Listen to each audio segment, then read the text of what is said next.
Ahanba maktada ibonong na taram na okseri. Adom amuktang wakal na sagatuna yengbiyo. Hayang ayok adom na mikap thorak pada YouTube hairiba platform asi suklay leiramdre haina khalasi. Adom na yam na pam na yengbiriba channel sing, music video sing, tutorial sing, podcast sing amatta leiramdre khalasi. Ngasi adom gi mangda uriba creator kaya gi video sing amatta leiramdre. Adom kari khangani.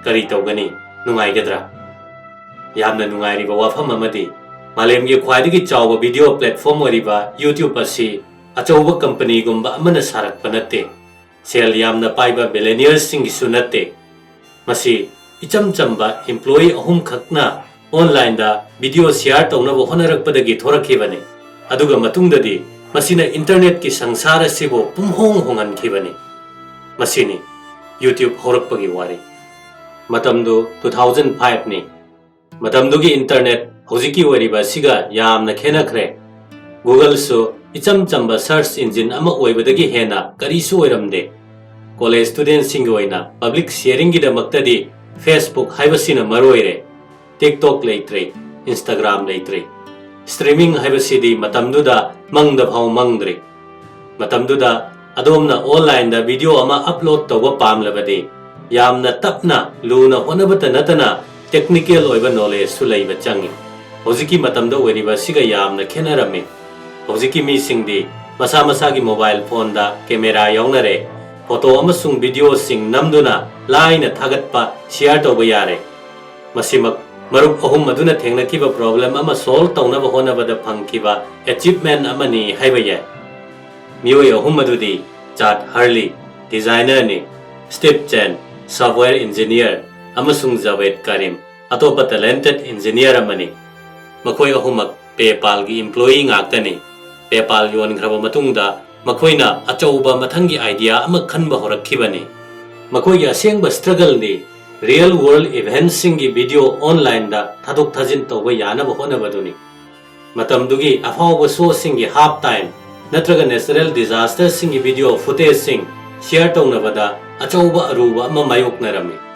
maramaduna makhoi masel question ama hangnarami madudi email thabagumna video upload tawbada su line thoklabadi nungai gadra tasengnamak nungai bo oigani matam madudadi asigumba wakalon idea asidagini YouTube warakhiba April 23 2005 ta Javed Karim na ihan hanba YouTube video upload tawki madu 19 seconds khak sangki video adugi title na Me at the Zoo haibani masida Javed na samu singi mamang da leptuna haiki cool thing about these guys is that they have really long trunks. They have really long trunks matamdugi video adu flash yaude editing yaude special effect yaude adugumba apikpa atenba video aduna internet ki history da khwaidagi maruoiba video singi manungda ama oike maramdi malayamda video sina anoba ira ama purakhibani miyamna video sebo khudakta pamnarakhi karigi maduna video sharing tobu matamda thengnaramba aruba part khudingmak lawthokhi just upload click watch within months millions of views nungti gi yengnarakhi users singna icham chamna video yengbata natana makhoi creators amasu oiba horakhi ihan hanboina malemda camera paibami khudingmakna magi video broadcast tawduna creator amamam oiba ngamakhi hojik malem gi viewers sing television khaktana phajin punsenduna thamba ngamlaktre common people sing global audience oibata natana global creators oiba horakle masina users khudingmak amaga samnaba ngamakhi matam asidani Google na karigumba khara notice tawrakhiba madudi YouTube haibase icham chamna grow tawrakpa khatanate it was exploding 2006 ta YouTube hawdorakpa chahi amata ngairingaida Google na company ase $1.65 billion da leigi matamduda miyamna khanki Google na YouTube pu leiriba mamanse yamna tangman khare adana adubu ngasidi adugumba Google gi YouTube pu leibagi decision ado very smart in a tech history haibase miyamna hena khangnarabani Ngasidi YouTube na malem ase pumhong honghankre. Education da, entertainment da, news da, music da, gaming da, business da, hiram kaya da pumhong hongkre. Miyoi milen kaya kaya na classroom da changdana anoba skill kaya ama tamba phangle. Unknown musician kaya ama so global star waikre. Independent filmmaker kaya television channel singdagi hena audience yamna semgat pangamgre. Apik pa business tawjaba kaya malemgi mafam kaya dagi customer phangba ngamkhre. Loina na pumnau noba career amaso hiram masida thorakli. Madudi YouTuber haibasini. Anau YouTuber kaya malemgi mafam khuding makta nungti gi thorakli. Ngasidi YouTube creators singna tongan ba hiram singdagi paisa yamna tanakre. Maruina YouTuber singna paisa taliba lambi singdi ads, sponsorship, membership amasung merchandise haibasidani. Matam amada icham chamna video sharing gi website ama oina thorakkiba YouTube masamakso ngasidi $1 billion kaya gi economy oikhre. Hojik YouTube ta minute amada pungcha kaya gi video sing upload tongnari malem gi mafam kaya dagi.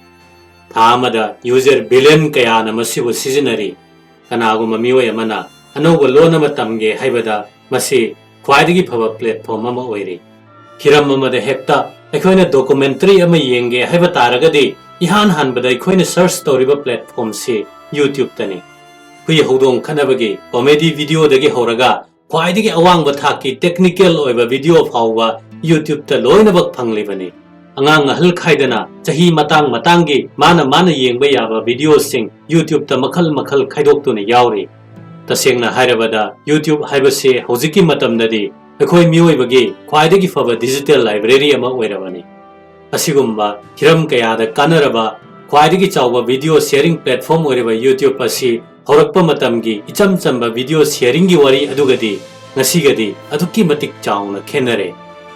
Hauji adom da haijeningba amadi YouTube ki play button da adom na hek namba matamda masi ningsingbiu. Hojik nahakna hangliba platform asi marup ohumna icham chamba video sharing taunanabagi damakta second 18 sangba video ama upload tawkiba numit adudagi hodokibani haibasi. Samugi asangba manaton namduna thagatkiba icham chamba video aduna masigi pak chawraba video sharing gi platform ama oirakkiba. Masina ikhoide kaya khudong chahalaba. Masidabu marup ohum adu ekhoina thagattaba yaribra. Ekhoina history dagi khangi madudi achaw revolution kaya apik pa moment kharadagi warakkiba yawi. Madumak YouTube ki warida thokle haibada langadra natraga chumgadra adomge comment pibiramu. Karigumba adom na wari asibo nungai kanai haina khallagadi adomge like amadi subscribe ngaijari. Aduga aroibada wahang amana adom na ihan hanbo oina YouTube ta yengkiba video ado adom ningsingbirebra. Ningsingba mi soidana tangani khalli. Video sibo mapung phana yengbibagidamak adom mo thagatjari. Mathangi video da suksoi soidana adom gi nungaigadaba kanagadaba content poduna lakchage.